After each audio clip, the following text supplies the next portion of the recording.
সেই রাজ্যের মুখ্যমন্ত্রী বলছে বিজেপিকে ভারত ছাড়া করব। আমার বেশ মনে পড়ে এক কুজো বুড়ির কথা।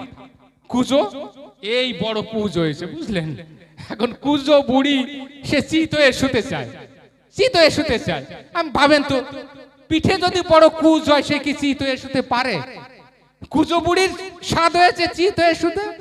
গামছার যেমন স্বাদ হয় দোপা বাড়ি যেতে, কুজোর যেমন ইচ্ছে করে চিত হয়ে শুতে, রাজ্যের মুখ্যমন্ত্রীর ইচ্ছে হয়েছে তিনি প্রধানমন্ত্রী হবেন, তারও ইচ্ছে হয়েছে প্রধানমন্ত্রী হবে।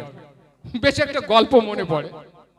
বৃদ্ধা হয়েছে, এখন ঘরটা হচ্ছে টিনের ঘর, খুঁটি বাঁশের খুঁটি আর হোগলার বেড়া।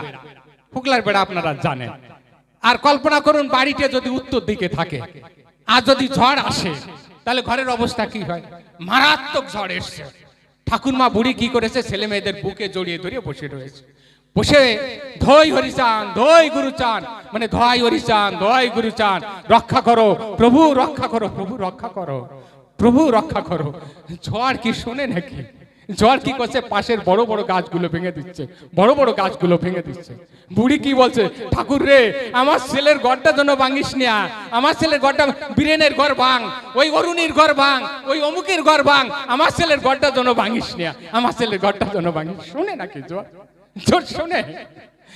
আর ওই দই হরিচান দই গুরুচান করতেছে। করতে করতে করতে করতে হঠাৎ করে বুড়ির ঘরটা গেছে ভাঙিয়ে। বুড়ির ঘরটা যাই ভেঙে গেছে ঝড়। এবার তুই যেদিককে খুশি সেদিক দিয়ে যা, যেদিকতে খুশি যেদিক দিয়ে যা, যেদিককে খুশি সেদিক দিয়ে, যার ঘর পারিস তার ঘর ভাঙ। কেন জানেন? মুখ্যমন্ত্রী মমতা ব্যানার্জি সারাক্ষণ ভাবে বিজেপি যেন পশ্চিমবাংলায় না আসে, বিজেপি যেন পশ্চিমবাংলায় না আসে।